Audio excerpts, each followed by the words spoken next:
Hello, good people! Welcome to Route10.com. In this video, we will talk about the recent killing of the Iranian General Soleimani, his background, his operations, and the probable reason for his killing.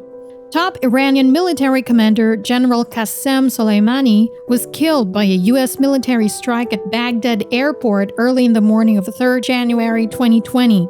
He was considered as one of Iran's most powerful figures after Khomeini as commander of the Quds Force, and has been playing a prominent role in Iran's Middle East foreign policy over the last decade. The Iranian people respected him in the way Americans looked up to generals like George Patton in the Second World War. His death was like a shock to Iran, and they have also taken advantage by attacking 2 military bases of the USA in Iraq. This powerful leader came from a very simple family. On 11th March 1957, Soleimani was born in a farmer's family. He was born in the village of Kanat Malak in Robor, Kerman, approximately 700 miles from the capital of Iran, Tehran. At that time, Iran was governed by a monarchy led by Shah Mohammad Reza Pahlavi. He moved to Kerman to work in construction to pay a debt owed by his father at the age of 13. Soleimani attended sermons in his free time by Ali Khamenei, who was the second supreme leader of that time. Currently, he is the supreme leader of Iran. Following the Iranian Revolution that overthrew the Shah and established the Islamic Republic of Iran, Soleimani joined the Islamic Revolution Guards Corps, or IRGC. The IRGC is an army faction established to defend the Islamic system of the country and is considered to be the most elite of all regiments in the armed forces of Iran. Shortly after, he was sent to the front lines during the battle between Iran and Iraq in 1980 to 1988. Since carrying out a number of reconnaissance missions in Iraq, he has emerged as a distinguished figure in the Iranian armed forces. In 1998, Khamenei made Soleimani the chief of the Quds Force, an IRGC group that oversees Iran's foreign military operations. There are more than one reason behind the killing of Soleimani. Representatives of the Trump administration have earlier accused Soleimani for killing the U.S. Armed Forces and the U.S. contractor who was referenced by Trump. He was also responsible for fostering instability in Iraq and Lebanon.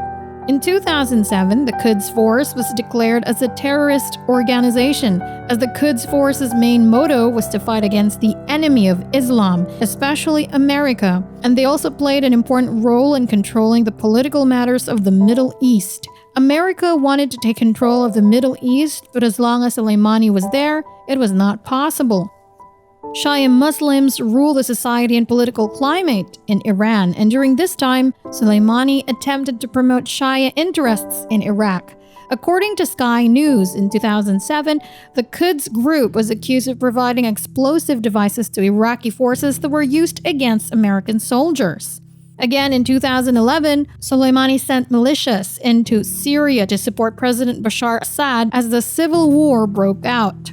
Iran became Syria's key ally through the war, under the leadership of Soleimani, which the US government didn't like it at all. It was, however, his prominent role in the fight against ISIS in Iraq that increased his popularity and also helped gain widespread support across Iran for him.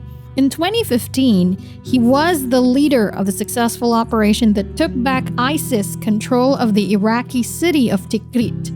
His effort against ISIS has been praised around the world also. His growing fame and support around the world also became a concern for the US.